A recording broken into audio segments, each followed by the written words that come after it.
Bonjour à tous les bagarreurs, bienvenue sur Castagne FM, je suis avec Jérémy. Salut Adrien. Salut à tous, aujourd'hui on est à Monaco, on est en tour, on est actuellement dans un club, on est sur les tatamis pendant qu'on enregistre ce podcast avec notre invité Flavio. Bonjour à tous, salut Jérémy, salut Adrien. Est-ce que tu as la forme ? Oui, j'essaye toujours. On a aujourd'hui l'occasion d'avoir un peu une légende, je sais pas comment tu dirais ça Jérémy. Un grand nom. Un grand nom de la loutre à livrer. D'après ce qu'on nous dit, il est celui qui a importé la loutre à livrer en France. On va te laisser te présenter. Bon, je m'appelle Flavio Santiago. Effectivement, j'ai ramené la loutre à livrer en France. C'est même l'histoire, c'est même, comme je peux dire, c'est pas étrange. C'est juste, voilà, j'étais jeune compétiteur, jeune ceinture noire au Brésil. J'étais sponsorisé par un représentant de la marque Machado, Kimonos. Et pendant le championnat du monde en juillet, il y a des Français qui sont arrivés dans son magasin. Et sa vendeuse, elle n'arrivait pas à discuter avec eux, à l'expliquer les types de kimonos et tout ça. Elle l'appelait. Et bon, comme lui, il était franco-brésilien, il expliquait au gars. Il est devenu, ça passait un peu le courant entre lui et les gars. Et il a proposé au gars de lui faire visiter quelques clubs de Rio. Il a ramené les gars pour visiter les clubs de jiu-jitsu brésilien et les clubs de luta livre de coin, vers Copacabana, Botafogo. Et voilà, c'était comme ça que les gars, ils ont connu la luta livre, ils ont bien aimé. Et c'est venu l'idée de appeler les ceintures noires pour venir ici. Mais ils étaient dans les clubs où il y avait les anciens ceintures noires et ça allait coûter un peu cher pour les ramener ici et rester un petit peu de temps ici. Et ils étaient en train de discuter. Ça, c'était le lundi. Attends, c'était en quelle année ? Tu nous as dit en juillet ? En juillet de 2001. 2001, ok. 2001. Et toi, là, donc, tu étais déjà pratiquant J'étais déjà pratiquant depuis 1993. Jiu-jitsu brésilien. Luta livre. Et à luta livre au départ. Jiu-jitsu brésilien, on pouvait pas. Nous qui ont pratiqué la luta livre, les gars qui pratiquaient le jiu-jitsu brésilien, on pouvait pas à cette époque-là, on pouvait pas trop dire qu'on s'entraînait ensemble. Parce qu'il y avait beaucoup de rivalités, surtout dans mon quartier. Mon prof, Jorge Luis Tinho, et lui, il nous disait, bon les gars, il faut vous entraîner avec les gars de Jiu-Jitsu, vous allez apprendre beaucoup, eux ils vont apprendre beaucoup, et ça c'est bien, parce que lui il travaillait déjà avec le futur secrétaire du sport à l'époque, c'était José Moraes, et lui, et il nous poussait à s'entraîner avec le Kim. Bon, Bruno Silva, il était d'accord, mais pas, il était on peut dire à 50-50. Mais le ceinture marron qui passait plus de temps avec nous, qui est Bruno Silva, et il disait allez-y. Je me rappelle que des fois on s'entraînait même en Kim à la salle.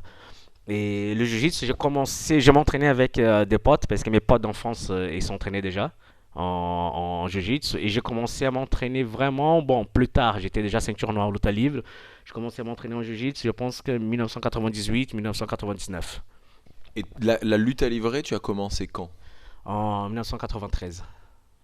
Voilà. Ouais. Ça fait quelques années quand même. Ça fait quelques années. Et donc, donc toi en 2001, tu te retrouves à faire le guide pour des Français, c'est ça ? Non, c'était pas moi, c'était mon sponsor. Et j'avais combattu le dimanche. Ok. Les Français, je dirai les noms après, ils ont arrivé au magasin le lundi. Et comme j'avais fait une compétition, c'était un gala le dimanche, j'ai passé le mardi faire le compte rendu à mon sponsor. Et quand j'étais là-bas, par hasard, il y a des gars qui passent à son bureau. Et c'était Christian Derval et Grégory Huot. Oui, quelques noms dont on a déjà entendu parler quelques fois ici. Ouais. Et voilà. Donc en 2001, pour resituer un petit peu pour les gens qui nous écoutent, en 2001, donc ces deux personnes connaissent déjà le jiu-jitsu brésilien. Et en fait, leur but à ce moment-là est de ramener des ceintures noires en France pour pouvoir accéder à des cours, on va dire, tout le temps Voilà, en France, quoi. à l'époque, c'était plutôt un échange d'expériences. À la base, c'était ça. Et euh, ça allait être plus facile de ramener un jeune ceinture noire. Jeune fringant. Ouais, mais sans enfant, tu faisais que ça, toi, à Rio. Voilà, plus naïf, tout ça, qui a un ceinture noire, plus réputé et tout, ça allait coûter beaucoup plus cher. Et bon, ça a commencé comme ça. Il y avait, après, avant de venir, on a discuté pas mal. Il y avait Grégory Huyot, c'est lui qui s'en occupait de tout, la partie financière. Et il y avait Christian Derval et Alain Nagera. Et c'était à partir de là que ça a commencé, que je suis venu la première fois. J'ai resté 3 mois avant scène. Après, Donc, tu es arrivé au Cercle Tissier. je Tu as suis commencé arrivé au Cercle au Tissier. Cercle Tissier, voilà. Et là, donc, tu enseignais lutte à livrer et jiu-jitsu brésilien. Non, j'ai enseigné que lutte à livre. Que lutte à livre. Oui, Ah, j'ai donc, enseigné- toi, on t'a ramené pour enseigner la lutte à Voilà, j'ai livre. enseigné que la lutte à livre. Enfin, j'imagine qu'à l'époque, de toute façon, on connaissait tellement pas grand-chose au Jiu-Jitsu que c'était à peu près la même chose, quoi. C'était le jeu de soumission. Oui, avant, quand je suis arrivé, non, il y avait, les gars, ils étaient déjà, je me souviens, il y avait Hakim, il était déjà ceinture violette, comme David, Pierre-Louis, et Olivier aussi, il était déjà violette, Olivier Michelesco. Michelesco. Oui, Olivier, oui, David Pierre-Louis, Hakim Haït, parce que voilà, il y avait déjà Luc. Luc, je pense que Luc, il était ceinture violette au marron, Luc Ferrando. Et il y a plein de gars, mais Donc tellement ça de commençait juste en France, quoi. T'es arrivé à l'époque où il commençait à avoir une émulsion. gars. Oui, quand je suis arrivé, il y avait déjà quelques gradés. Il y avait Jeremy, j'ai connu l'année d'après, Jeremy Dels. J'ai D'accord. connu, je pense que Jeremy était déjà marron noir, hein. Je me souviens plus, hein. Ça fait tellement de temps. On s'est Et alors, vu. qu'est-ce que ça donnait quand t'es arrivé avec ta ceinture noire de lutte à livrer sur les tatamis? En fait, ici, il y avait pas de rivalité. Il y avait pas de rivalité. C'était vraiment un échange un échange technique. Et je me rappelle, c'était bien. Bon, il y a d'autres choses voilà, qui sont arrivées, mais c'était bien. Oui, parce que j'imagine un peu ce que demande Adri, parce que on a fait plusieurs podcasts déjà et on a rencontré des gens qui ont vécu ce début, tout ça, et notamment là, j'imagine que tu penses à Gilles Arsène. Ce que demande Adri, et ça, j'avoue que j'ai envie de savoir aussi quelqu'un qui avait ta vision comme ça du niveau brésilien, surtout en lutte à livrer, qui est un sport qui accélère quand même un petit peu plus, on va dire, que la jiu-jitsu brésilien. C'est quand même un sport. Quelle était ta vision sur le niveau de français et le niveau des gars qui étaient là en place en France? Ça faisait pas très longtemps que ça existait en réalité en France. Bon, le niveau. Quand je suis arrivé dans le club, je sais pas si c'était bien, c'était comment je peux dire, la bonne manière de faire. Je sais que les profs du club, ils disaient qu'au Brésil, c'était genre un pays où il y avait que des Indiens et qui T'as une belle tête d'Indien, hein, et, j'ai à te le que dire. les gars, il y avait même pas la télé là-bas. En 2001, ils disaient Voilà, ça. ils disaient ça à certains élèves.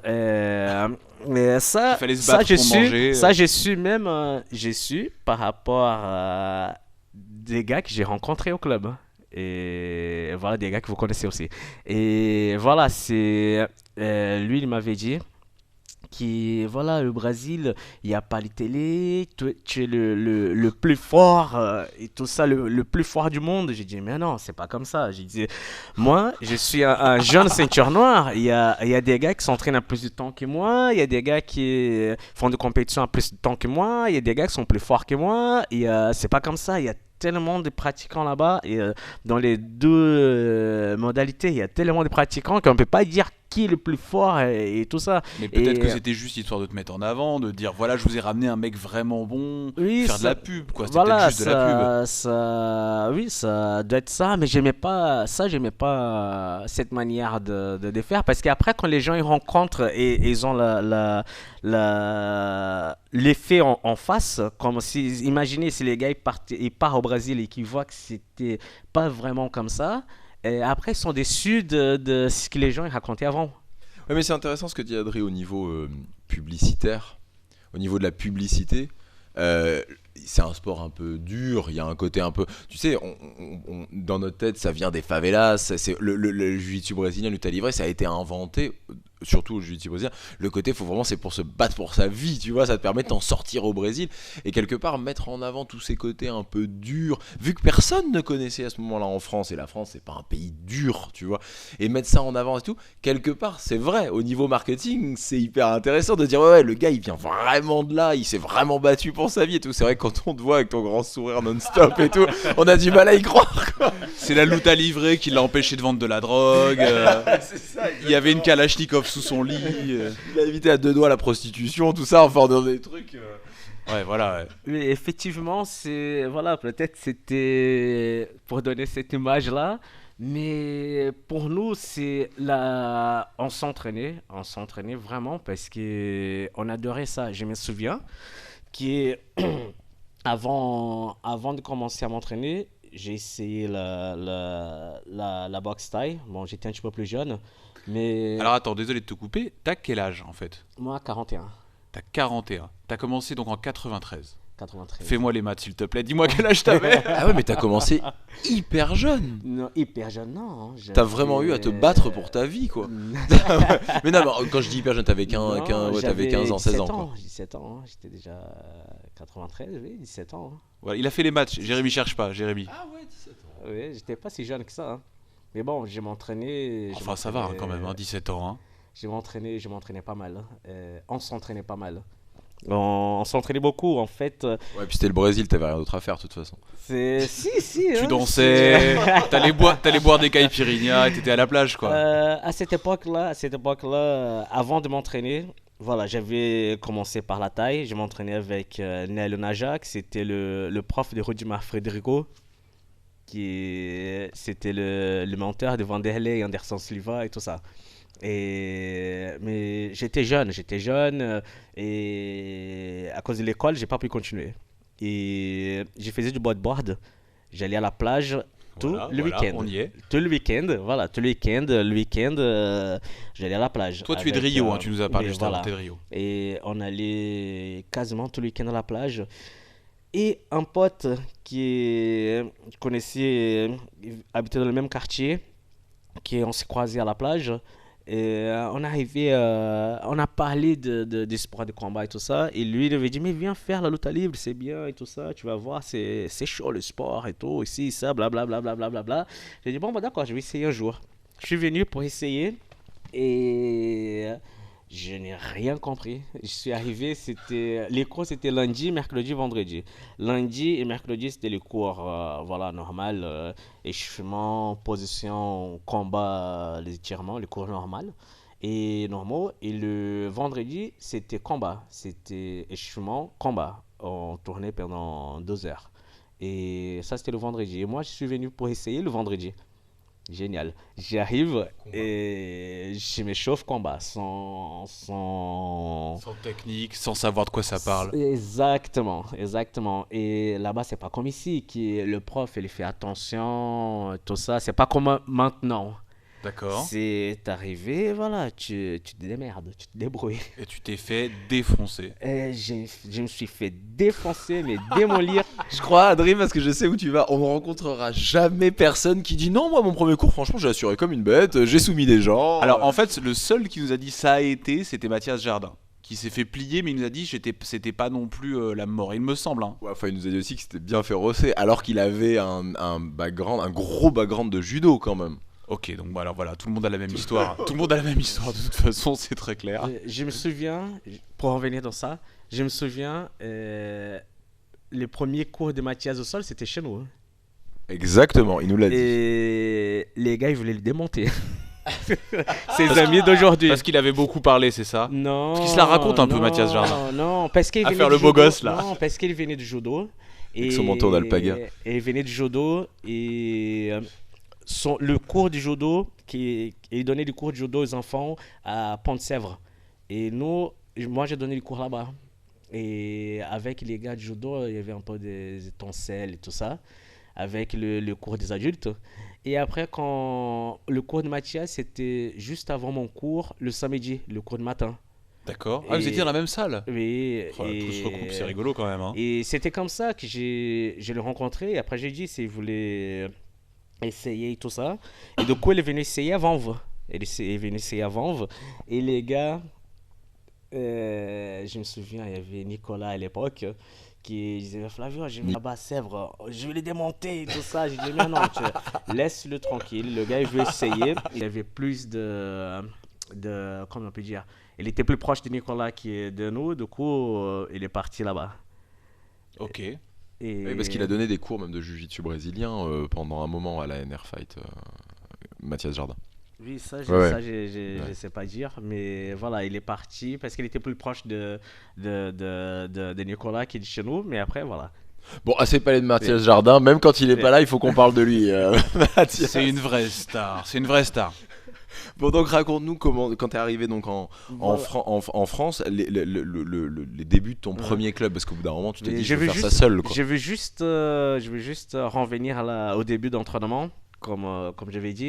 Et Ton, là, ouais, voilà, ton premier cours. le premier cours, c'est ce qui m'a fait continuer la lutte libre, c'est que je me suis dominé du début jusqu'à la fin. Les gars ils m'ont mis la pression, ils m'ont fait taper. Je savais même pas qu'est-ce que c'était taper. C'était vraiment. Le prof m'avait dit si t'as mal, tu tapes 2 fois sur le partenaire. Et mes, mes, mes potes, indication, mes potes qui étaient derrière, qui regardaient, et ils disaient mais Flavio, tape, tu vas avoir mal et tout ça. Et j'ai vu que les gars, ils s'entraînaient, les gars, ils m'ont pas blessé. Et ils s'entraînaient, les gars, ils contrôlaient tout ce qu'ils faisaient. Ils contrôlaient tout ce qu'ils faisaient. Et je me disais, mais c'est quoi ce sport? J'ai mal, je sens que je peux pas sortir. Le mec, ils sont le plein contrôle. Mais voilà, c'est le mec qui décide s'il veut me blesser ou pas. Et je me souviens que j'ai commencé à m'entraîner. Juste après, il a eu le carnaval. J'ai resté un moment sans m'entraîner et j'ai pensé à ça, j'ai pensé à ça. Et après, je me souviens que même avant le cours, avant la fin du cours, le prof il est venu me voir. Tching, il est venu me voir. Il avait dit, bon, aujourd'hui c'était que combat. Ça se passe comme ça, mais vous allez voir que la prochaine fois que vous allez venir, il y aura les positions et tout, ça sera plus tranquille. Tu vas voir, tu vas apprendre petit à petit. J'ai dit, bon, bah d'accord. J'ai pensé à ça pendant une dizaine de jours pendant le carnaval, et après je suis revenu. J'allais m'entraîner juste un petit peu. J'ai jamais pensé à passer des ceintures. J'ai voulu m'entraîner juste un petit peu, vraiment. Et comment quoi, juste un petit peu, j'ai resté jusqu'aujourd'hui. J'y reste jusqu'aujourd'hui. Pour quelqu'un qui commence le JJB ou la lutte à livrer aujourd'hui, euh, que, que- les sensations au début sont quand même très très compliquées. Il y a toujours un truc de franchement, est-ce que j'y retourne? C'est difficile et de se dire allez, j'y vais. Flavio Santiago Peroba, qui est donc un nom de la lutte à livrer maintenant en France, qu'est-ce que tu dirais à quelqu'un qui débute et qui se dit non, mais c'est pas possible, j'ai été noyé, on m'a mis la tête sous l'eau pendant des heures et tout ça? Parce que donc c'est ce que tu me dis que tu as vécu, toi, c'est quand même. Qu'est-ce que tu leur dis pour leur dire les gars, faut continuer, faut y aller? L'important dans tout ça, c'est de s'entraîner dans un club sérieux, parce que des clubs, il y a des milliers. Mais après, pour savoir, pour connaître un bon club aussi, quand toi-même tu connais pas, c'est difficile. Mais pour moi, l'important, c'est de voir par rapport. Aujourd'hui, on a la chance de pouvoir se renseigner sur les gens et essayer de tester quelques-uns. Je me souviens que comme c'était avec moi, j'ai fait la même chose ici pendant... Là, je suis, comment on peut dire, je suis plus calme maintenant, mais c'est moins la brésilienne depuis quelques années. Mais Ça veut avant, dire quoi ça? Ça veut dire quoi tout ça? c'est l'entraînement, ça veut dire que tu rentres dans une salle, tu viens t'entraîner parce que le sport, tu veux faire cet sport, tu rentres pas dans la salle pour que la salle s'adapte à toi. Et c'est ce que j'ai rencontré beaucoup ici en France. C'est les gars, les gens ils venaient s'entraîner avec nous et ils voulaient que nous on devait s'adapter aux gens qui venaient s'entraîner. Ah, c'est intéressant ce que tu dis, ça. Mais non, les gens ils viennent s'entraîner. Le sport est le brésilien. Les gens ils viennent s'entraîner. Je pense que le sport, il faut que ça soit le plus proche possible. Même si c'est un peu plus calme, il faut que ça soit le plus proche possible. C'est ce qu'on a appris là-bas au Brésil. On n'est pas là pour fanfaronner, quoi. Exactement. Et après, il y a un problème aussi, c'est il y a même pas de cours. Il y a même pas de cours dans cet sport. Mais j'ai vu beaucoup de gens, je vois encore les gens qui dépriment parce que exactement les gens ils se sont noyés. Les gens ils se sont noyés. Après, il y a la manière de s'entraîner avec les gens. Tu peux dominer, j'ai appris comme ça, tu peux dominer les gens, tu peux contrôler les gens et tu donnes la chance de les faire de sortir des positions, tu donnes la chance de dire stop. Et sinon, et à l'autre côté, il y a des gens qui s'entraînent pour blesser les gens, ils s'entraînent pour arracher quelque chose. J'ai dit tout le temps, on peut s'entraîner fort, on peut aller fort, on peut aller comme si on était des pires ennemis qu'on est en train de s'entraîner. Parce qu'au Brésil, on s'entraînait comme ça. Mais on n'a pas besoin d'aller jusqu'à la blessure.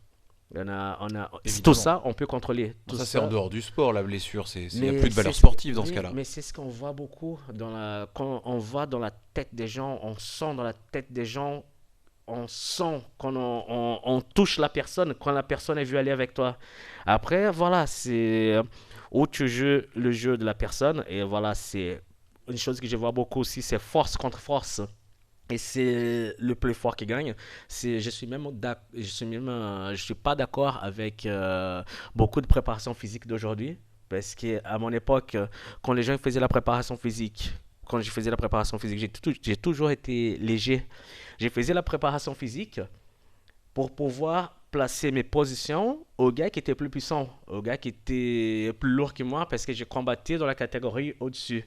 Aujourd'hui, j'ai l'impression que les gens ils font la préparation physique pour être plus fort que le gars qui est en face. Et je comprends pas. Là, comme j'ai dit, c'est la loi de plus fort. Ça va passer avec un gars, ça va passer avec un autre, mais quand vous tombez avec un gars qui est qui a la même force, qui est un petit peu plus technique, ça passe pas. Un gars qui est un petit peu plus malin, même s'il a moins de force, ça passe pas.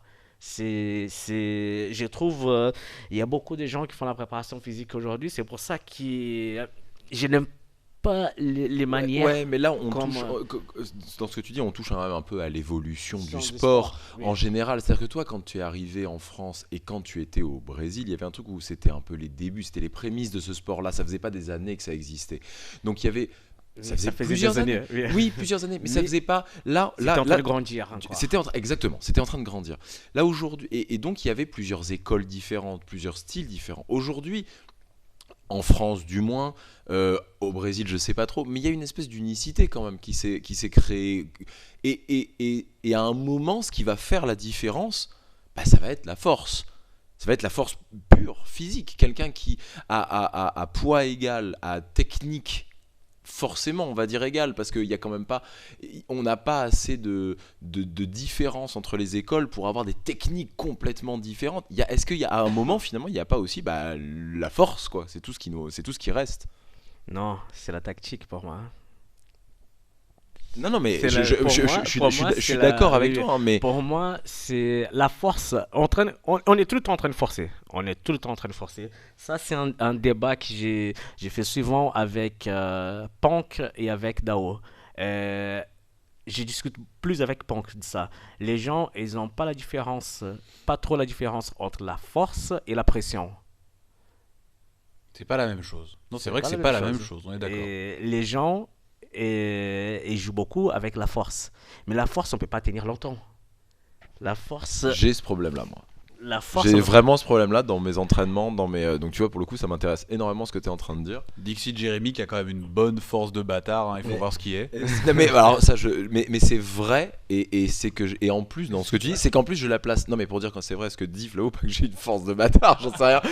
Et en plus je la place mal. Et Mehdi Hotman, que tu connais très bien parce que c'était dans Canal avec toi, te le confirmera. J'ai ce souci-là où je confonds pression et force en plus constante, c'est-à-dire vraiment jusqu'à saturation musculaire, hein, jusqu'à étouffement du muscle. Mais ça, c'est des fois aussi la force, c'est le stress de pas connaître bien, pas bien connaître les positions. Ah, ça c'est la base c'est une des bases du jiu-jitsu et de la lutte à livrer. Si si la force, elle était toujours, comme je peux dire, si c'était grâce à la force qu'on pouvait gagner, on n'allait pas voir, suivant comme des gars légers arriver à battre les gars plus lourds. On parlait de ça dans le train pour Monaco, on parlait de Marcelo Garcia justement. Tu sais, son combat mythique, il combat un mec à la DCC qui doit faire 2 fois son poids là. Tu vois, il arrive à se le prendre sur clé de cheville. Tu vois ce combat? Non, je Non, vois. enfin, tu vois Marcelo Garcia, Oui, quoi, oui, tout Marcel petit, tout Garcia, oui, oui, léger. oui. Tout petit, tout léger, il est lourd, hein, Ah bon? Marcelo, il est lourd, hein. Ah ouais. Je sais pas. T'as tourné contre Marcelo Garcia? Non, non, non, je le connais même pas. Parce qu'en fait, je me souviens, en 2003, je me souviens que j'étais ici, 2002-2003, j'étais ici pendant une période. Je suis revenu au Brésil, il a eu les sélections de la DCC. Et j'ai pas fait parce que j'étais ici. Et les gars, à l'époque, ils travaillaient pour le site ADCC Brésil. C'était Denis Martin et Marcel Alonso. Ils m'ont engueulé parce que j'ai pas fait les sélections de la DCC. Mais je l'avais dit à l'époque, mais j'étais pas ici, j'étais en France. Je savais même pas comment j'allais faire pour m'inscrire. Je m'entraînais pas comme je m'entraîne ici. Et je me fait incendier par les gars. Et les gars disaient, c'est toi qui devais là, être là en train de combattre et tout ça. J'ai me fait vraiment, vraiment engueuler par les journalistes. Et j'ai dit, mais les gars, j'étais pas là. Et il y avait même un élève de Manu Fernandez, qui était au Brésil, était à Manu G. Et je l'ai ramené à cette sélection. Et c'était là que les gars ils m'ont engueulé. Et c'était la sélection de DCC que Marcelo Garcia il a perdu contre Daniel Moraes. Et après, il a eu une désistance. Et après, Marcelo Garcia il est rentré. Et quand il a fait la DCC, voilà, il a explosé Il a tout le monde. montré qui il était, quoi. Voilà. C'est dingue ça. Donc, toi, à quel moment tu t'es installé en France, en fait? Parce que tu nous as En raconté ton 2003. arrivée. Donc ça a été assez rapide. Sous 2 ans, Oui, sous hein. 2 ans, t'étais installé en J'étais France. installé. Après, voilà, c'était compliqué parce que comment je peux dire, je suis venu, j'ai resté 3 mois. Après, je suis parti, je suis revenu, j'ai resté 3 mois et je suis parti. Après, je suis revenu en 2003. Et après, pour faire les papiers et tout ça, comme en France, c'était un peu compliqué. Je me souviens que j'ai commencé à faire les papiers ici à Paris.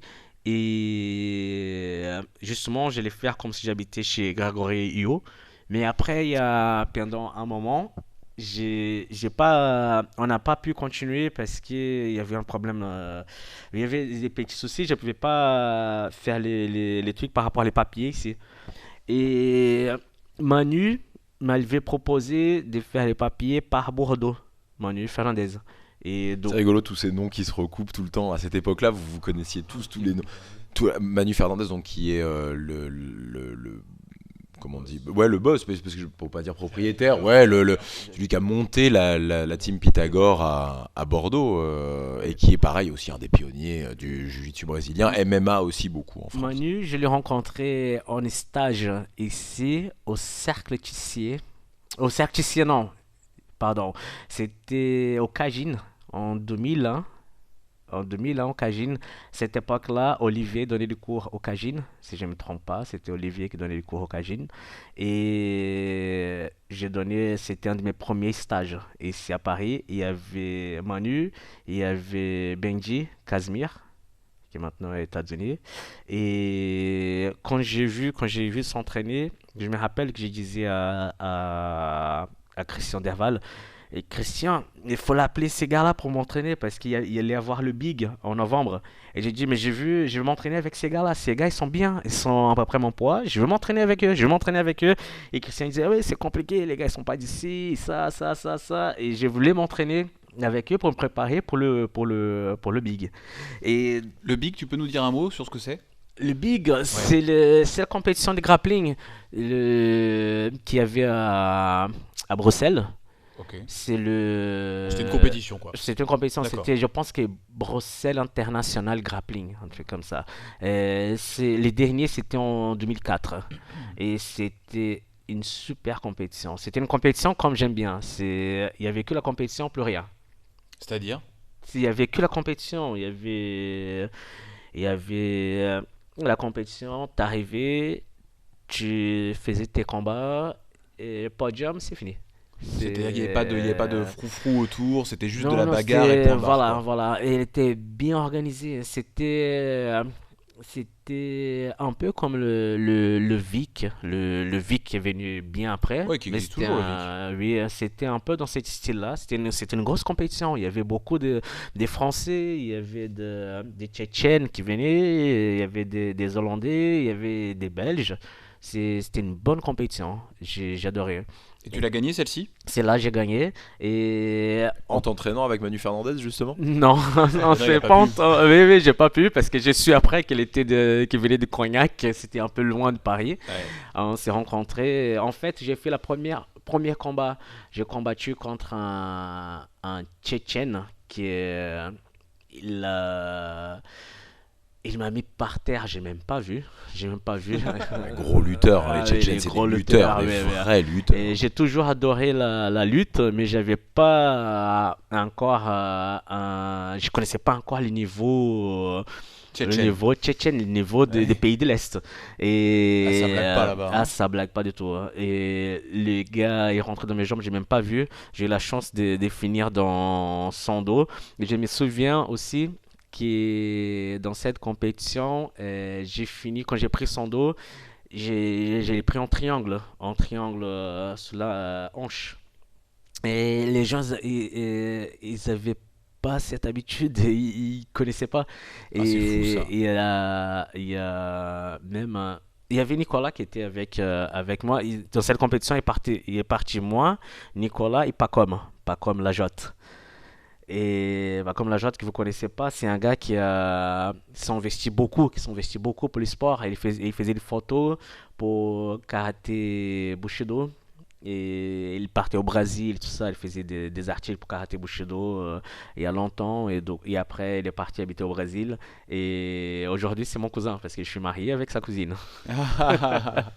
Et voilà. Et, et Nicolas il avait dit, mais c'est quoi cette clé? J'ai dit, non, c'est juste les crochets dans le dos. C'est juste qu'au lieu de mettre les deux crochets dans les jambes, j'ai fermé en triangle. Et les gars, ils connaissaient pas. Et je me souviens aussi que quand je suis arrivé dans la compétition, j'étais pas inscrit. C'est pas comme qui m'ont inscrit dans la compétition. Je sais pas pourquoi, j'étais pas inscrit. Et les gars, je me souviens que les gars ils ont changé les tableaux et tout ça. Je me souviens plus pourquoi. Voilà. Euh, euh, et après, j'ai combattu contre un Brésilien. Je pense que c'était dans Nova União. Après, j'ai tombé contre Fred Fernandez. Après, j'ai tombé contre mon partenaire d'entraînement, Olivier Michelesco. Oui, parce qu'on s'entraînait ensemble aussi, hein. On s'entraînait pendant tout le temps que j'étais ici, on s'entraînait ensemble. J'étais souvent avec Olivier. Et donc Olivier Michelesco qui est passé en grappling. Parce que, alors juste quand même pour ceux qui commencent ou qui ne connaissent peut-être pas du tout aussi, la grosse différence entre donc, le jiu-jitsu brésilien qui se pratique en kimono, donc veste et pantalon. Là, le grappling, c'est short ou pantalon de kimono et rash guard, torse nu. Voilà, plutôt short grappling, mais voilà, pour expliquer que ça peut aussi être en pantalon. Et on n'a pas le droit en fait d'attraper en fait le tissu, de saisir les tissus. Voilà. Et donc Olivier Michelesco qui vient du judo, qui est quand même un grand nom du judo et qui maintenant est un très grand nom du jiu-jitsu brésilien, qui a fait champion d'Europe cette année à Lisbonne, faisait aussi des compétitions de grappling. Oui, oui, je pense que Olivier il a fait pas mal de compétitions en grappling. Tout dans cette période-là, vous pouvez même le demander, mais Il va falloir qu'on l'invite un jour, hein, Olivier, hein. Franchement. Ah mais c'est Olivier fou parce que alors, doit- pour le coup j'aurais jamais cru qu'il avait fait des compétitions de grappling. oui, parce que les gars de Cercle-Issier, ils faisaient souvent les compétitions en grappling, hein. Souvent. Moins après avec les années passées, mais au début, ils faisaient souvent. Bah, il y avait plus de compétitions de jiu-jitsu brésilien. C'est ça aussi le truc, c'est qu'à l'époque il devait y en avoir beaucoup moins que maintenant en jiu-jitsu brésilien. Alors que de la lutte, du grappling, il y avait ça quelque part. Oui, il y avait le Open de Paris aussi, des grappling, c'était organisé par Gaël Quadjic aussi. Et je sais pas si oui, je pense qu'ils ont fait ici aussi. Je pense parce que là, dans cette époque, tous les gars que j'ai rencontrés, pratiquement tous les gars que j'ai rencontrés en club qui s'entraînaient en jiu-jitsu brésilien, les gars ils pratiquaient en grappling aussi. Et là, pour la fin, j'ai tombé contre Manu, qui à cette époque, je pense, c'était avec son bagage aussi du judo, et c'était déjà un ancien compétiteur. Et en jiu-jitsu, en grappling, il battait beaucoup de monde déjà à cette époque-là. Et on a fini on a fait la finale ensemble. Et Finale contre Manu la Fernandez. finale, c'était contre Manu. Celui que tu voulais comme partenaire d'entraînement. Qui je voulais contre Et partenaire alors, d'entraînement. alors, est-ce que tu as gagné? Oui, j'ai gagné. Et elle commençait même le score. Elle commençait Tu te devant. rappelles quand même d'une compétition qui a eu lieu il y a 15 oui, ans, je me rappelle, chaque je me adversaire rappelle. Ah, je me et rappelle. les techniques. Je me rappelle parce que mais là, C'est fou. on peut rester à parler pendant des jours, hein. Là, des choses à raconter, on peut rester pendant des jours, hein. J'oublie pas, c'est même les gars, mes anciens élèves, ils disent, mais tu oublies pas les trucs que les gens font et contre toi, et tout ça, tu oublies pas ci, tu oublies pas ça. Je dis, non,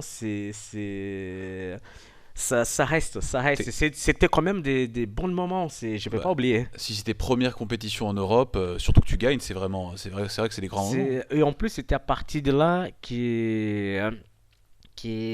c'est venu des amitiés, à partir de là que les portes elles sont ouvertes. Et puis t'as combattu que des noms. Enfin là, tu nous dis Manu Fernandez, Fred C'est- Fernandez, comme Olivier Michaelichko, c'est que des noms aujourd'hui, en Mais 2018. même au Brésil, je faisais pas trop d'attention aux noms des gens.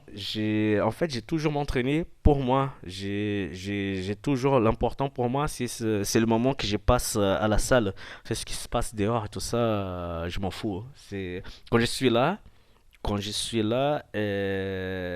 voilà, là c'était, on fait l'entraînement, on s'entraîne dur et voilà, on oublie le reste. Je me rappelle qu'à Paris, il y a des gens qui passaient à la salle et les gens d'autres clubs, les gens qui on s'est croisés en compétition, moi avec mes élèves déjà, les gens, je me souviens qu'il y a beaucoup de gens qui m'appréciaient pas trop parce que en compétition, j'ai crié beaucoup, j'étais derrière les gars et voilà, j'étais derrière les gars, c'est comme si moi j'étais en train de combattre. Et les gens, des fois, ils disaient, ah, mais Flavio, tu la racontes, Flavio ci, Flavio ça. Mais après, les gens, ils voyaient que c'est fini les combats, c'est fini la compétition. Je venais à la normale. Là, on est en train de bosser. Là, on est en train de faire notre travail. Là, il faut qu'on reste concentré. Et je disais, les gars, essayez pas de vous disperser, restez concentrés, restez concentrés. Après, à la fin de compétition, vous faites ce que vous voulez, vous partez parler avec qui vous voulez, tout ça, mais restez concentrés. Là, on est venu pour bosser. Là, le travail n'est pas encore fini et voilà, Il faut dès y que aller à c'est fond, fini, voilà, il faut, voilà, c'est comme ça que ça fonctionne. Et même, des fois, les gens, ils venaient au club. Et j'ai vu des gens demander à mes élèves, mais c'est comme ça. Il y a un des gars, je me souviens plus qui, mais ça m'a marqué. Et un des gars qui m'a demandé, mais c'est comme ça parce que je suis là. Et un de mes élèves a dit, non, c'est comme ça tous les jours. Comme ça tous les jours. Et ça, vous pouvez demander à qui est passé au club. Vous pouvez demander comment s'entraîner. On s'entraînait. Pendant qu'on s'entraînait, on s'entraînait. Vraiment. Tant qu'il Maintenant, Bah, c'est Mehdi Hotman qui nous racontait ça, donc qui était l'invité du podcast avec Samuel Petite la semaine. Enfin, donc là, je sais pas quand est-ce que ce sera dit, mais qui a été un de nos invités du podcast et qui nous racontait ça, qui disait que quand on venait s'entraîner, il fallait être d'accord pour s'entraîner, pas faire les choses à moitié, parce que sinon ça servait à rien, autant de pas venir. exactement comme je disais au début, c'est les gens, quand ils venaient s'entraîner, c'était pas l'entraînement de s'adapter aux gens, c'est tu viens chez quelqu'un, tu viens chez quelqu'un, tu vas pas arriver chez la personne et faire comme tu veux. Tu arrives chez la personne, tu vois comment ça se passe et tu suis le mouvement. Tu peux Et pas. si ça te plaît pas, tu peux aller voir un autre club, il n'y a Voilà, pas de problème. voilà, c'est parce que les gens, ils ont déjà l'habitude. Les gens, le truc que les gens, ils ont du mal à comprendre, c'est que quand ils arrivent pour s'entraîner à quelque part, c'est que le groupe, il est déjà fait. Peut-être que les gens, ils s'entraînent ensemble depuis 4, 5, 6 ans. Et ils ont déjà leur manière de faire. Les gens, ils peuvent pas tout changer parce que certaines personnes, elle est là. Parce que même si c'est une personne connue, elle est là. Non, j'ai appris que le club, c'est chez nous. C'est notre maison. C'est chez nous. Alors, il faut qu'on Mais soit... justement, quelque part, ton but, c'est que tout le monde se sente bien. On n'est pas dans une entreprise, finalement. Là, de ce dont tu nous parles, c'est un fonctionnement qui est vachement axé travail, je veux dire Exactement. boulot. Mais en même temps, tu dis, c'est une maison, c'est la famille. Mais moi, si j'accueille quelqu'un dans ma famille, le but, c'est que cette personne, je l'intègre le mieux possible et qu'elle se Voilà. sente le mieux possible. En revanche, demain, quelqu'un dans mon travail vient, il va falloir qu'il se plie aux règles. Et là, Ouais. c'est un peu différent. C'est- ouais. Finalement, on C'est est un peu entre- sur les deux. C'est entre les deux. Exactement. C'est entre les deux. Parce que quand on est au club, comme j'ai dit, on est chez nous parce que on s'est mis dans une boule.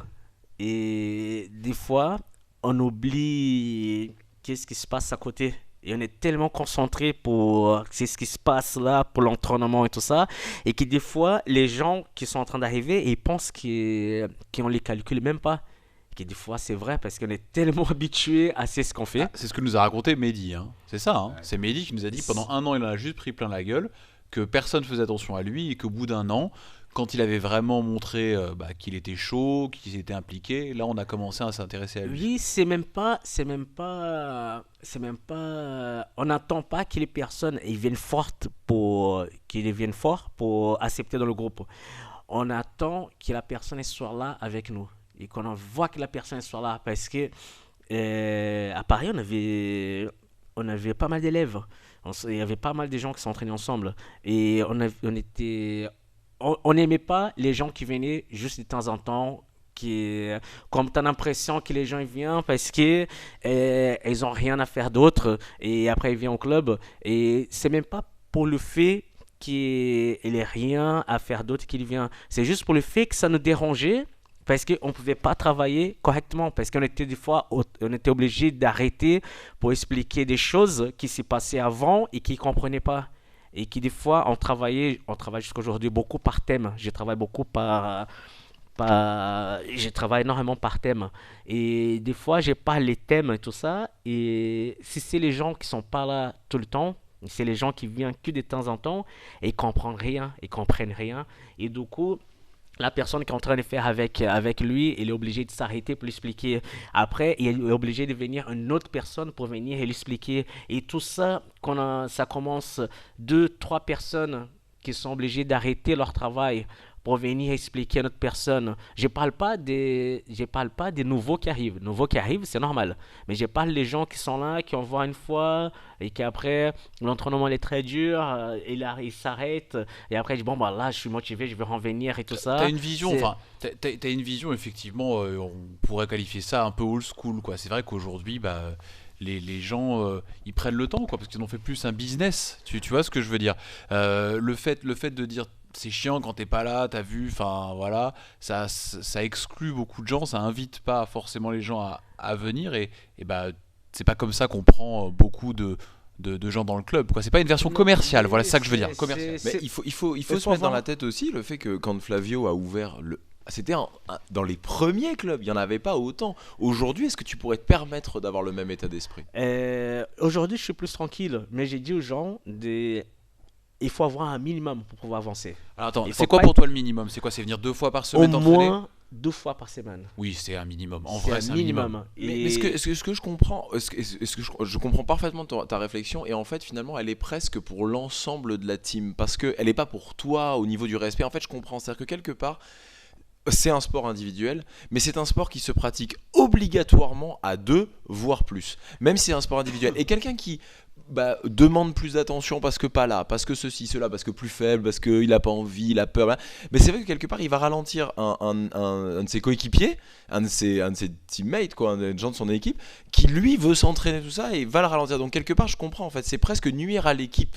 Moi je comprends la vision aussi, hein. C'est juste je resitue dans un contexte aujourd'hui où il y a des clubs qui sont prêts à t'accueillir, quel que soit ton niveau, quelle que soit ton envie, même si tu viens une fois tous les 15 jours, ils seront ravis de te voir. Enfin, c'est sûr que c'est pas comme ça que tu fais une équipe de Non, compétiteurs, oui, quoi. oui, non, mais je vais vous dire, c'est même pas un secret, c'est mes élèves les plus forts, dès quand j'ai commencé à maintenant, c'était les plus nuls.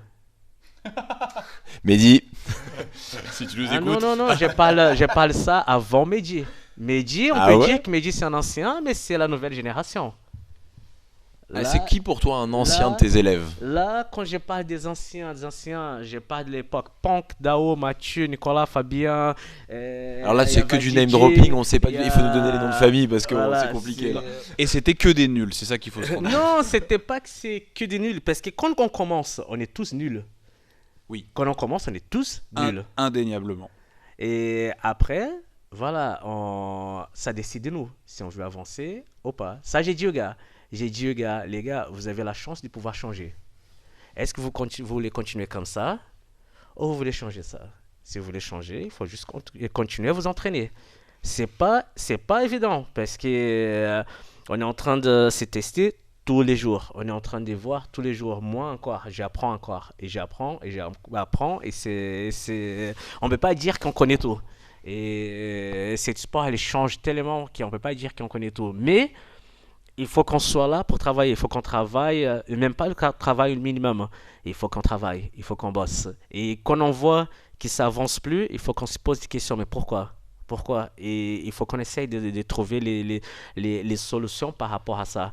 Et les gars qui sont devenus forts, les gars, après, si vous venez rencontrer Punk, vous pouvez lui demander. Punk, il m'a même sorti une phrase une fois. Il m'avait dit, Flavio, avant je venais m'entraîner, je savais même pas s'il est sorti vivant du club. Je dis, ah ouais, comme quoi ça a bien changé. Après, j'ai des anciens qui sont venus nous visiter ici en bas. Et comme en bas, je suis plus cool, c'est... Tu Voilà. dis ici en bas, c'est ici à Monaco, Monaco, là où voilà. on est, là dans ta Et salle voilà, de la Blackout Academy. et les gars, je ne pouvais pas faire l'entraînement comme j'ai fait à Paris. À Paris, les gars qui ont commencé à s'entraîner avec moi et commencé à s'entraîner du zéro. Du zéro, zéro. Les gars, la plupart des gars, ils connaissaient rien. La plupart des gars. Et vous voyez quand même qu'il y a des gars qui sont arrivés dans un super niveau. Et les gars, ils sont entraînés ils ont commencé du rien. Et ils avaient plus de temps d'entraînement, j'avais plus de temps pour eux. Et des fois, il y a des gars qui descendent et je dis, ah ouais, t'as changé Flavio. Là, nous, on n'avait pas droit à ça. J'ai dit, ouais, je suis plus gentil maintenant. Avec l'âge, on devient plus sympa. Et, ou pas. Tu penses que c'est parce que tu t'es adapté à l'endroit? Parce que là, on est donc à Monaco. Non, à Paris, déjà, avant de venir ici, j'étais déjà plus D'accord. cool.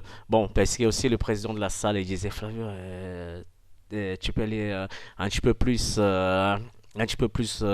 cool et tout ça. Mais voilà, le truc, c'est que dès que je rentre dans le tapis pour donner mon cours, il y a un changement. Le Flavio qui est en train de parler maintenant avec vous et le Flavio qui est en train de donner les cours, c'est pas le même. Parce que quand je suis en train de donner les cours, j'ai vu montrer mon travail, j'ai vu que les gars ils peuvent absorber le maximum possible. J'essaye de faire de mon mieux pour les gars. Et c'est pour ça que je suis hyper Dur. pas dur mais strict. Oui. Voilà, j'ai appris avec la discipline. Et j'essaye de faire pareil. On n'a pas besoin, comme j'allais dire tout à l'heure, on était nombreux. Les gens est rentrés dans le groupe et ils rentraient pas dans le groupe parce qu'ils étaient le mieux de la salle. Ils rentraient dans le groupe parce qu'ils voulaient travailler. Ils étaient là, qui sont forts ou pas, et ils voulaient travailler. Il y avait plein de gars qui étaient pas forts et tout, et ça venait pas que de moi. C'est les élèves, les anciens, ceux qui étaient dans notre boule, et ils venaient, ils commençaient à supporter les gars, et commençaient à pousser les gars vers le haut, et on regardait tout ce qui se passait dans la salle. On laissait pas les gars reposer parce que, par contre, je suis contre ça. Je suis contre les gars qui viennent dans la salle, qui s'entraînent un petit peu, dès qu'ils sont fatigués et tout ça, et cherchent la facilité. Peut-être vous allez voir un petit peu ce que je veux dire.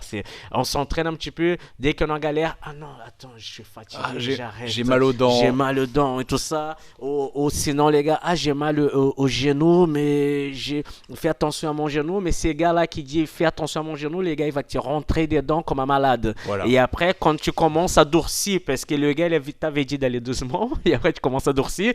Le genou. Tu vas trop fort là, mon genou et tout. Voilà, ça, je suis contre. Je suis pour. Je viens de t'entraîner. T'es fatigué et tout ça, c'est ta manière de gérer l'entraînement. Sinon, viens pas. Si vraiment tu peux pas, ne viens pas. Tu peux venir. J'ai dit aux gars, vous pouvez venir. Mais c'est à votre manière de gérer. C'est à votre manière. On est en train de faire, on peut dire, bon, nous on fait pas, mais je vais donner un exemple. On est en train de faire des pompes. On est en train de faire 10. Tu peux pas faire 10, mais bats-toi pour faire au moins plus que la moitié des gars.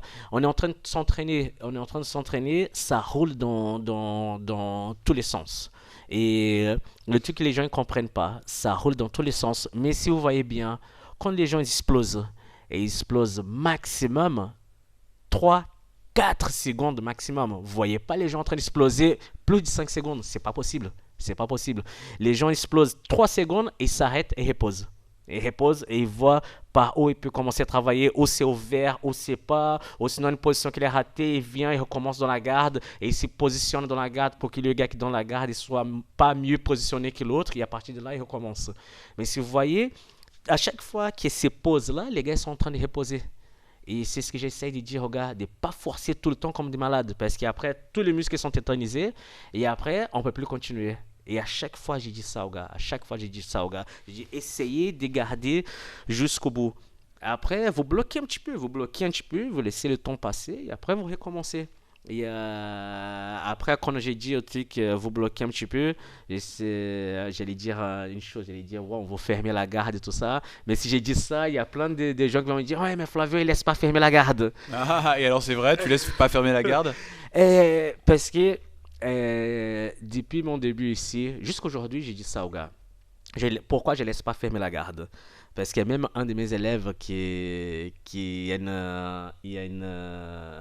une blocage là-dessus. Parce que ce qu'on appelle fermer la garde, juste pour ceux qui ne sont pas pratiquants de jiu-jitsu brésilien, en fait c'est une position, on va dire, qui est normalement d'attaque, mais là en l'occurrence de défense, où on est sur le dos et on vient croiser. On a l'adversaire entre ses jambes et on vient croiser nos jambes dans le dos de l'adversaire. Voilà, et c'est une position un petit peu d'attente en fait, en quelque sorte. D'attente, mais ça peut être d'attaque. Et le problème, c'est que beaucoup de gens prennent ça pour l'attente. Les gens, je vois jusqu'aujourd'hui, les gens qui ferment la garde et qui tiennent le mec comme si le mec était en train de tomber d'un arbre. Et qui tiennent le mec, mais qui veulent rien faire. Pour moi, ça, c'est pas travailler. Donc, mais ça peut être juste une façon de récupérer, de bloquer, non? Ça, t'acceptes pour toi? Franchement, bloquer quelqu'un, je sais pas si c'est si reposant que ça en fait. Voilà. Ouais, ça peut se débattre longtemps, ça. Mais je suis d'accord pour bloquer, mais on va pas rester 5 minutes. Ah non, ça non. Ouais, non. Ah, c'est parce que t'aimes pas t'ennuyer en fait, c'est pour ça. Non, c'est parce que c'est pas que ça bouge. Si on reste là 5 minutes, on est à l'entraînement. Si on reste là 5 minutes pour que ça passe rien, pour que ça y ait une tentative de attaque des bras, pour moi ça c'est pas d'entraînement, on a perdu 5 minutes. Et c'est ce que j'ai dit aux gars, je sais très bien reposer en demi-garde profonde, je sais très bien reposer en garde papillon, je sais très bien reposer avec la garde verte, tout ça. C'est pourquoi les gars n'arrivent pas. En fait, tu sais te reposer. C'est important de savoir se reposer pendant un combat. Voilà, oui, parce qu'on peut pas tout dépenser, surtout maintenant avec l'âge et tout ça. Tout ça, il faut avoir. Après, voilà, il y a je vais voir d'autres reproches comme toujours les mêmes. Hein. Là, j'ai pas toujours des punks.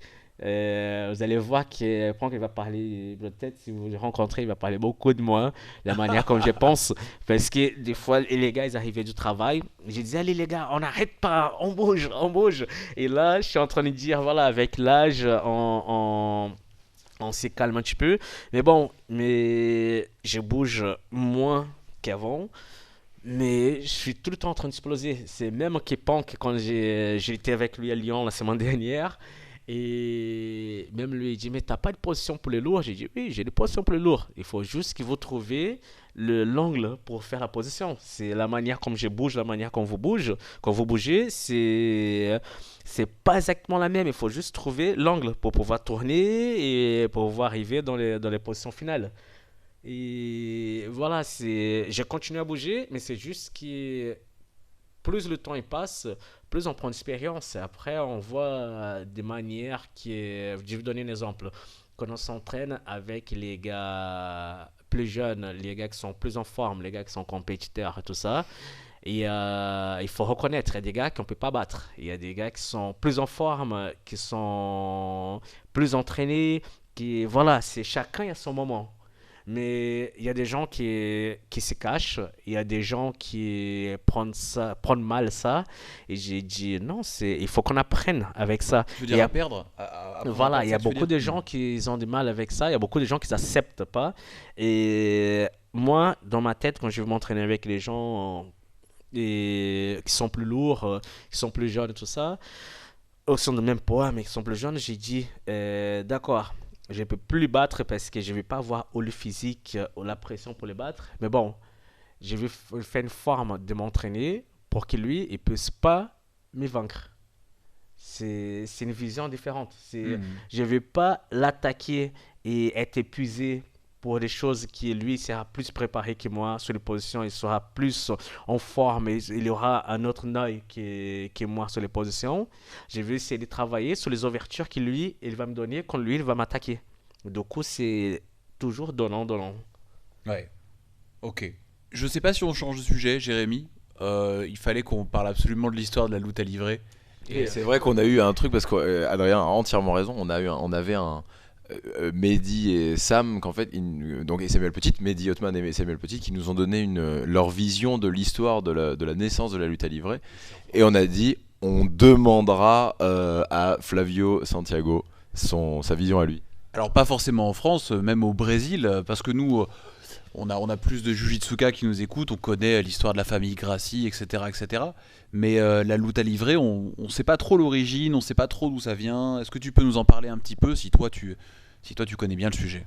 Bon, la lutte livre, ça existe depuis longue date, hein, d'accord? C'est juste que les gars, ils ont commencé à s'entraîner sérieusement au Brésil comme Tatou, qui a commencé à s'entraîner dans les années 30 au Brésil, mais ça existait même avant, d'accord? Et ils s'entraînaient, Tatou, et venait avant de pratiquer la lutte livre, il faisait de catch wrestling. C'était pas le télécatch, c'était le catch américain. Voilà, les gars, ils s'est rentré dedans. Et avec les projections et tout ça. Les gars, ils ont rencontré les gars de Pancration, américains aussi. De Pancration, c'est quoi, Pancras? Non. C'est quoi? C'est différent. Je sais pas exactement expliquer. C'est différent. Il y a de certaines. Dans celles-là, je pourrais pas vous expliquer. C'est-à-dire qu'on est dans des sports pareils de préhension, de lutte. D'accord, ok, très bien. Donc, mais on est dans quelque chose d'un. Ah, mais il y a des frappes au sol. Voilà. D'accord, mais on est dans quelque chose d'un peu flou. Pas vraiment régulé, pas vraiment de règles définies, tout ça, d'accord. Voilà. Ah ben, on est dans une espèce de. Voilà. Et après, les gars, Tatou a commencé à s'entraîner dans les années 30. Dans les années 30, voilà. Et après, il commençait à faire des compétitions que ça s'appelait au Brésil, même luta livre. D'accord? Mais ça, c'était avec des frappes, encore. Ça, c'était avec les frappes. D'accord.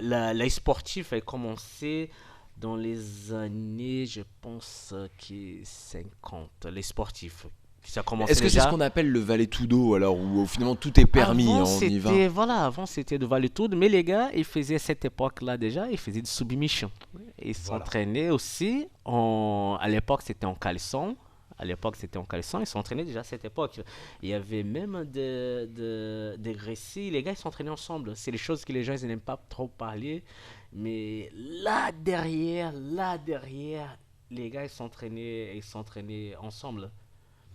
Donc dans les années 30, on a déjà les prémices de la lutte à livrer. On n'a pas du tout le jiu-jitsu brésilien à ce moment-là. On a les prémices de la lutte à livrer. Le jiu-jitsu, c'est les années 30. Brésilien, c'est. Ah, pardon. C'est une question. Ah, je t'embrouille, moi. Non, le jiu-jitsu brésilien aussi. Mais c'était là où le sport a commencé à évoluer. Et c'était là que commençaient les racines. Après, le tatou il a formé plein de champions. Et voilà, moi, le problème de l'autre livre, c'est que les anciens, ils faisaient que s'entraîner. Ils n'ont pas donné tant d'importance à l'histoire. Et j'ai grandi dans ces milieux où les gars ne passaient pas trop. Et maintenant, pour découvrir un petit peu plus, il faut qu'on cherche, il faut qu'on fasse des recherches, tout ça. Mais le problème au Brésil, c'est que les gens ils s'en vantent des histoires. Et du coup, quand on commence à faire des recherches, on voit que non.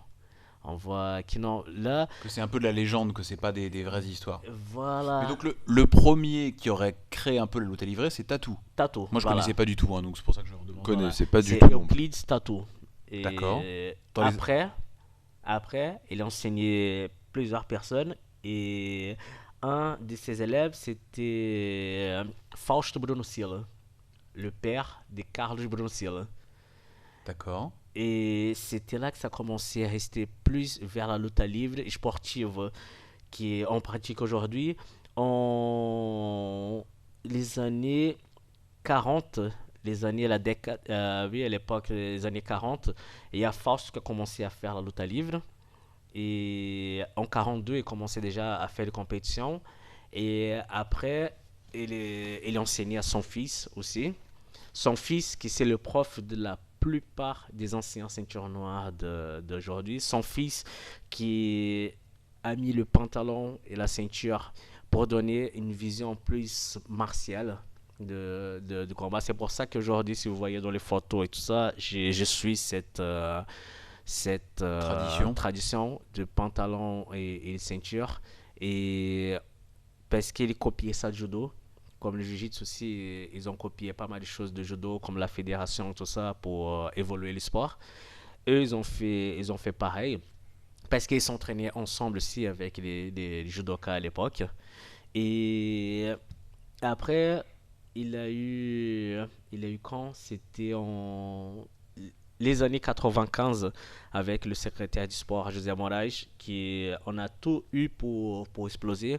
Les compétitions depuis que j'ai commencé à m'entraîner, c'était en pantalon. Avant même que j'ai commencé à m'entraîner, les compétitions étaient en pantalon. Tout ça commençait dans les années, on peut dire 50-60. Les gars ils s'entraînaient en pantalon ceinture, pas de t-shirt. Et c'était après qu'on a commencé à rajouter le hashguard. Et c'était dans les années 98, c'était l'année 98, ça a commencé la DCC, que les gens, ils ont dit, ah la DCC s'entraîne en short, tout ça, et nous comment on s'entraîne sans kimono, du coup on va s'entraîner en short, et on va faire que ça, et Mais du donc- coup on Donc c'est s'est... hyper récent en fait comme sport, c'est ultra récent. C'est dingue quand même. Récent, j'ai... La régulation en La fait est ultra régulation, récente, mais en mais fait oui. c'est les années 30. Hein. C'est- C'est arrivé en même- même temps que le jiu-jitsu brésilien, Voilà, d'après ce que même, j'ai compris. oui, ça, on peut dire le même temps. On peut dire le même temps. Et en même temps. Et après, il y avait cette structure, on tournait comme ça, les compétitions, elles étaient en pantalon, tout ça, mais il n'y avait pas une fédération, il n'y avait pas quelque chose derrière pour réglementer, pour faire évoluer l'histoire. Et c'est ce qu'on a eu de 95-96 jusqu'à 98-99. Et après, plus la DCC évoluait, plus les gens sont entraînés en short. Et je pense que là, ils ont perdu l'identité. Et après, ils ont commencé à faire une chose que je trouve que c'est ridicule. C'est s'entraîner en short et ceinture. Parce que la ceinture, à la base, si on voit même dans le judo, la ceinture, c'était pour tenir le kimono.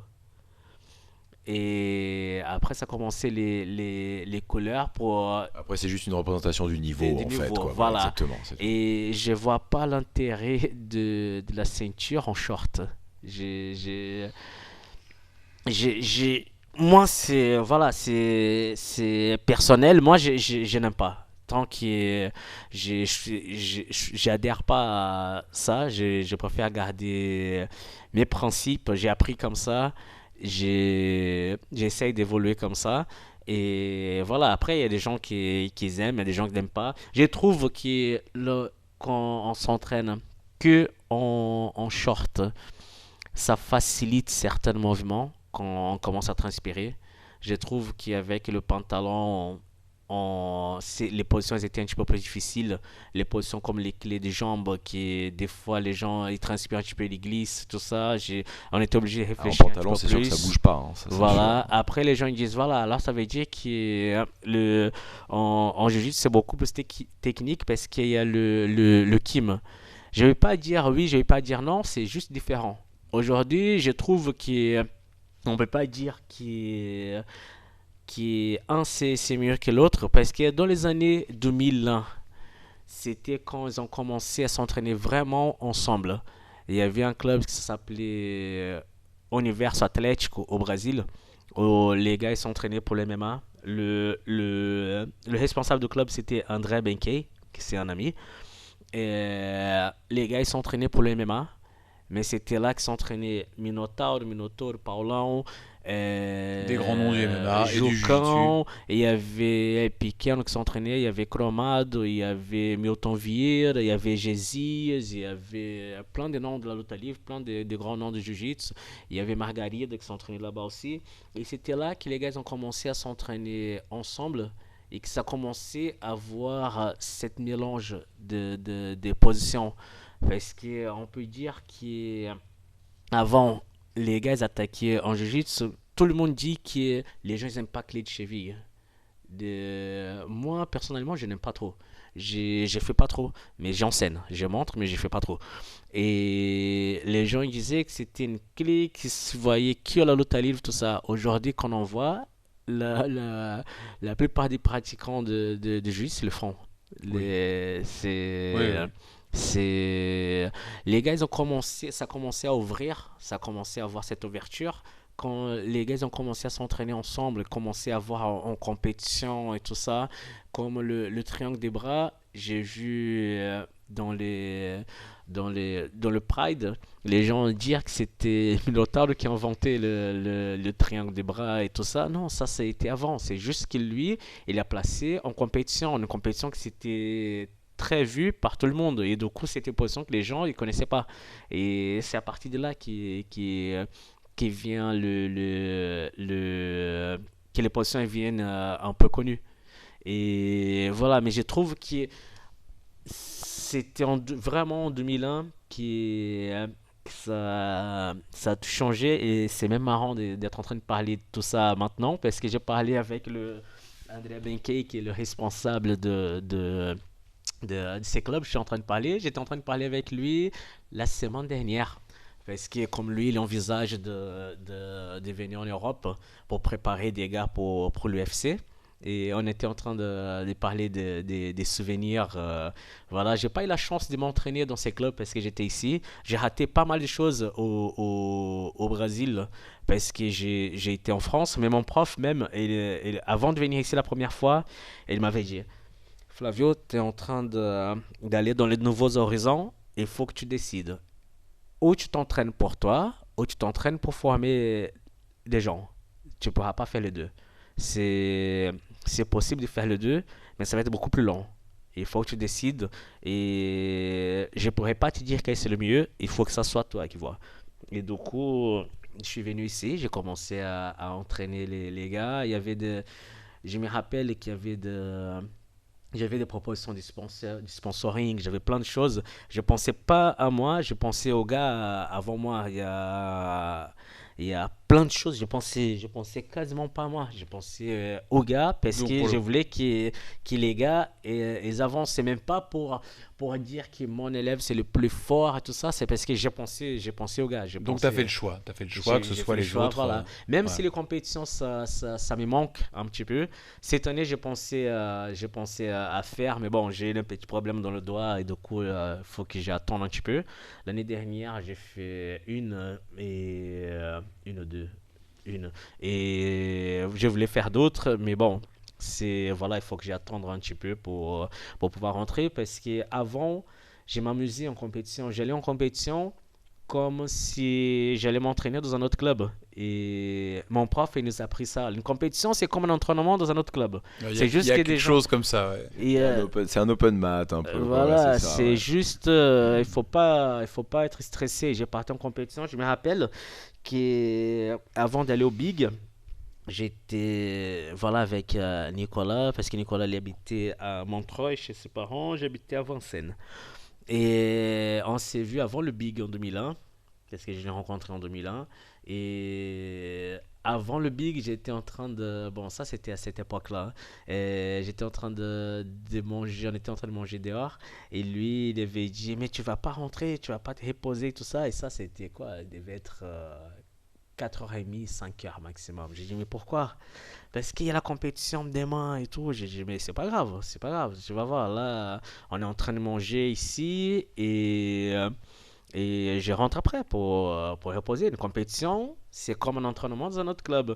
Et tu vas voir, peut-être je vais même gagner la compétition. On verra demain et tout ça. Mais bon, voilà, il faut pas te mettre dans tous les états pour une compétition. Il faut juste être concentré. Voilà, tu fais confiance à ton travail, tu bosses pour ça et après on verra. Et le lendemain, elle dit ah ouais, t'avais dit que c'est comme ça. Je dis mais c'est comme ça. C'est des fois les gens ils donnent trop d'importance. Mais c'est comme aujourd'hui c'est beaucoup plus structuré qu'avant. C'est beaucoup plus grand. Mais si on vit pour ça, des fois, quand on n'a pas le résultat qu'on veut, on est déçu pour une chose qui est... Non, on n'a pas eu le résultat qu'on a voulu, mais c'est pas grave. On travaille, on essaye de voir ce qui nous a manqué pour pouvoir corriger pour la prochaine fois. Et je me souviens que pour les compétitions, pour les petites compétitions qu'on faisait, parce que pour moi, les compétitions de grappling, c'est comme ça, reste quand même des petites compétitions. On fait ça quasiment tous les jours. Les compétiteurs, ils font ça. Après, j'ai un truc aussi à parler sur les compétiteurs. Les compétiteurs, ils font ça tous les jours. Et pourquoi? Des fois, je vois les gens, je combats dimanche, je m'arrête de m'entraîner le mardi. Mais pourquoi tu fais ça? Tous les jours, ça va changer quoi? Des fois, les gars, ils sont plus fatigués En faisant rien, sans en- activité, ça les fatigue. même à la salle, ils sont plus fatigués à la salle qu'en compétition. C'est juste que voilà, tu peux t'entraîner jusqu'à jeudi, après tu fais une petite pause et après tu reprends.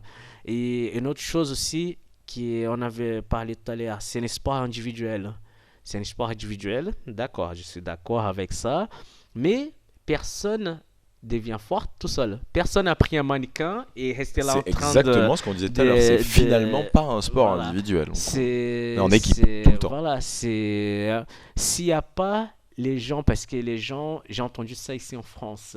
Oui, mais moi j'ai fait de loisirs. Oui, mais moi je viens pour pratiquer le loisir. Les gars qui font de loisirs, les gars, des fois, ils sont plus forts que les compétiteurs.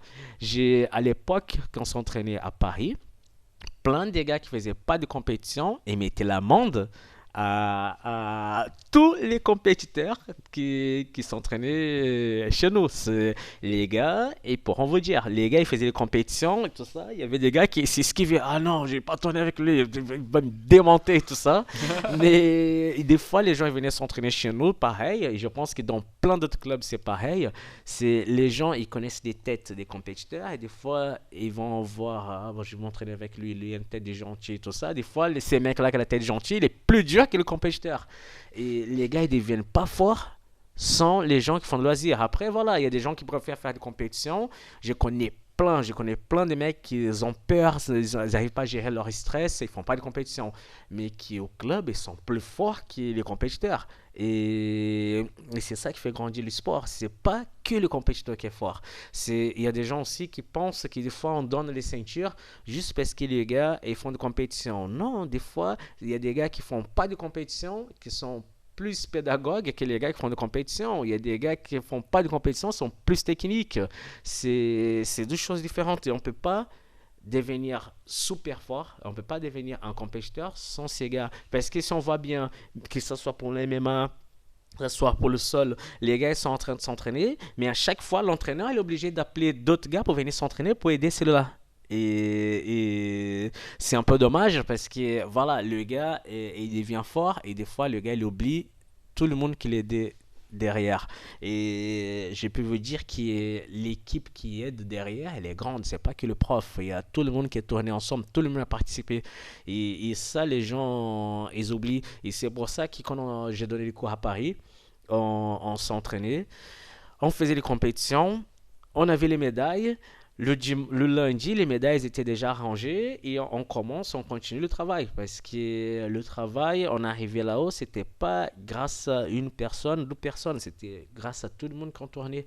Tout le monde. Si le gars n'est pas en difficulté au club, et il va arriver en compétition et tout ça, si le gars il est toujours tranquille en compétition, quand il va voir la pression que l'autre lui met parce que l'autre il a envie de gagner aussi, après les gars ils n'arrivent pas à gérer. Et c'est grâce au travail de tout le monde que les gars ils arrivent à être forts. Hein. Les compétiteurs ils n'arrivent pas là tout seuls. Hein. Évidemment, ouais, évidemment. Je suis complètement d'accord.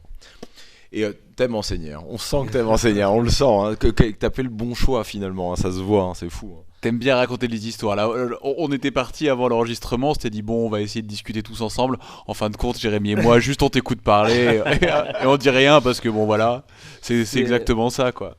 Oui, c'est vrai, on était parti pour ça, mais il y a tellement de choses et il y a tellement de vécu, voilà, il y a tellement de vécu. Je suis arrivé en France, il n'y avait même pas beaucoup de clubs. Quand je suis parti du Brésil, on s'y connaissait presque tous par rapport les magazines, les choses qu'aujourd'hui il n'y en a même plus parce que tout est informatisé. C'est rigolo, effectivement, tous les gens old school nous parlent des magazines, ça nous paraît loin, nous. Parce qu'on a les grandi magazines. avec ça, on a grandi avec ça Bah oui, non mais c'est évident. On était tellement contents. C'était le seul lien avec la communauté. Nous, aujourd'hui, on a YouTube, on a les réseaux sociaux, c'est tellement simple, mais à l'époque, il n'y avait aucun lien avec le reste de toute la communauté. Et on était tellement contents quand on s'y voyait dans les magazines. J'ai combattu au Japon et j'étais impressionné que les gens me connaissaient par rapport à les magazines. Que je sortais là-bas, je ne m'attendais pas du tout. Et je ne m'attendais vraiment pas du tout. La première fois que j'étais à La Réunion, j'étais en stage là-bas. Je me rappelle qu'il y avait un jeune qui est venu me voir. Qui est venu me voir, non. Son prof, il est venu me voir pour demander si je pouvais faire un autographe au magazine qu'il avait acheté parce que j'étais dans son magazine et je lui avais dit mais bien sûr j'ai fait l'autographe, on va faire une photo et on va tourner ensemble et les petits il croyait pas parce qu'il m'a vu dans les magazines, il croyait pas que j'allais dire ça et je lui ai même dit, j'ai dit mais écoute, continue à t'entraîner. La seule différence entre moi et toi, c'est juste que j'ai un petit peu plus de temps d'entraînement que toi. Mais si tu t'entraînes, tu peux même devenir plus fort que moi. Il faut juste que tu t'entraînes. Après, c'est le destin, tu vas voir avec le temps. Mais il faut juste continuer à t'entraîner parce que des fois, les gens ils donnent l'importance aux choses qu'ils voient. Mais quand on travaille correctement, on devient même mieux, on devient plus fort qu'il y a personne qui on prenait comme des mythes. Et ça aussi, j'ai appris avec mes profs. Mes profs, ils nous disaient que voilà, on devait pas maltraiter, on devait pas prendre le petit nouveau et pas lui faire du mal, mais on devait respecter le petit nouveau comme on respecte le ceinture noir. Parce que le petit nouveau là, qui aujourd'hui c'est un nul, comme tout le monde a commencé comme ça, et il peut venir plus fort que nous. Et ça, c'est une chose que j'ai dit jusqu'aujourd'hui. Il faut qu'on respecte les gens. Il faut, même en dehors du tapis, il faut qu'on respecte. C'est pas parce que les gens ne s'entraînent pas qu'on est mieux que lui. C'est pas parce que on devient fort dans le sport qu'on est mieux qu'une autre personne. On doit respecter les gens. Ça, c'est une chose aussi qu'on apprend dans les arts martiaux et que j'essaye de passer aussi. Ouais, le respect autrui, ça c'est une valeur très importante. Dans tous les sports d'ailleurs. Même s'il n'y a pas beaucoup, j'essaye quand même de montrer. Bon bah cool, en tout cas on en a appris énormément, finalement pas tant sur toi mais sur ton amour de la lutte à livrer. Et d'ailleurs là, parce que donc je vois passer regarde Le l'horloge temps. et ouais effectivement il y a tes élèves là qui vont pas tarder à arriver, parce qu'on le rappelle hein, on est dans ton dojo là, enfin dans la Blackout mais là où tu enseignes dans ton équipe. Juste en 2 mots, pourquoi la lutte à livrer? Parce que j'ai connu en premier. Si j'avais connu le judo en premier, peut-être ça allait être judo. Si j'avais connu le jiu-jitsu en premier, peut-être ça allait être La le passion dont jiu-jitsu. la façon dont t'en C'est- parles, tu étais un passionné, je regardais tout à l'heure, tu regardais tes notes sur ton téléphone, sur l'histoire de la lutte à livrer, tu étais un C'est passionné. oui, mais c'est parce que j'ai commencé par ça. J'ai eu plein d'opportunités, j'ai eu plein d'opportunités de Ouais, puis t'as pouvoir bossé quand même, hein, changer. ça reste quelque chose de constant, surtout nos invités, c'est que un, ils étaient nuls au début, et qu'en deux, mais c'est vrai que comme tout le monde y sont arrivés, ils se sont fait défoncer, et l'autre constante, c'est qu'en fait, au-delà du talent, c'est que c'est tous des bosseurs. Oui, Tous des bosseurs. je trouve que quand vous voyez les gars qui sont forts, quand vous voyez les gars les peintures, tout ça, euh, je pense non, ce sont des bosseurs. Parce que je vois, et j'ai pu donner plein d'exemples. Les gens qui avaient on peut dire, le don pour apprendre vite, qui avaient la facilité pour apprendre, qui n'avaient pas besoin de faire d'efforts pour apprendre, ces gens-là, ils restent pas. Parce que c'est un sport qu'on souffre. Qu'on souffre. Quand on a les choses faciles dans ce sport, la première chose, le premier moment dur, tout ça, on ne veut plus le faire.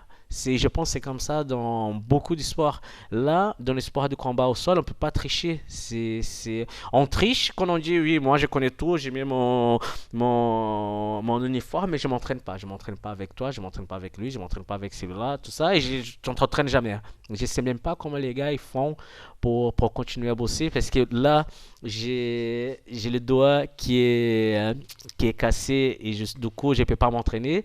Je deviens fou et je dois faire hyper attention même quand je monte les positions, parce qu'il y a une tige dans le doigt, et les gars ils disent Flavio, tu vas quand même montrer. J'ai dit oui, je vais quand même montrer, parce qu'il y a des choses que vous faites pas correctement, il faut que je sois là. Et limite je suis jaloux parce que les gars ils sont en train de s'entraîner et pas moi. Et du coup, je reste là à regarder tous les jours, mais je ne peux pas m'entraîner. Et voilà, c'est un sport tu peux pas mentir. tu peux pas dire oui, je connais tout. Mais non, on est tout le temps en train de modifier la manière comment travailler, parce que ça dépend de la taille des gens, ça dépend du biotype des gens, ça dépend de plein de choses. On est tout le temps en train d'apprendre, et on est tout le temps en train de la recherche. On est tout le temps en train de la recherche. En train de faire la recherche pour pouvoir évoluer. Et ben, ce sont de bien belles paroles. Ah ouais, j'aime bien ça, j'aime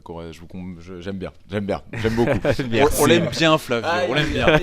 Mais Jérémy, je t'aime bien aussi. Mais toi aussi, il y a un vrai truc. Je sais pas si c'est l'endroit, je sais pas, j'en sais rien. Il y a un vrai truc. On Il y a est bien quelque dans ton chose, académie. Ah, mais vraiment, on est bien dans ton académie, sérieusement. Là, on peut pas rester malheureusement s'entraîner, mais franchement, on aurait. Enfin, vraiment, là pour le coup, je suis. Il faut revenir. Attends, il faut Adrien, t'es en revenir. train de dire qu'on va devoir revenir. Il va falloir qu'on soit invité. Sinon, pendant le summer camp, il va y avoir pas mal de gars, les gars qui viennent d'Italie, les gars qui viennent de Belgique, et les gars qui viennent partout en France. Parce que des gens commencent à arriver. Avant qu'on coupe, donne-nous les dates alors du summer camp et ensuite Ça on y va. sera la dernière semaine de juillet, du 23 au 27 juillet. Et ben voilà, vous êtes les bienvenus à Monaco. On sera là.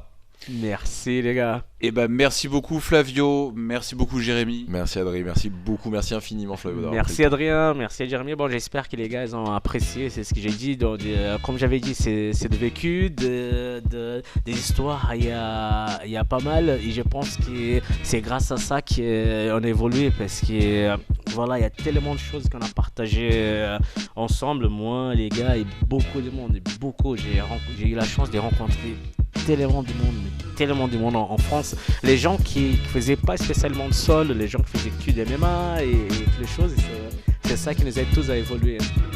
Bah écoute, mettez-nous tout ça en commentaire, faites-nous parvenir vos avis si vous avez apprécié le discours de Flavio. Allez, à la prochaine. Allez, merci les gars, et Ciao. ciao.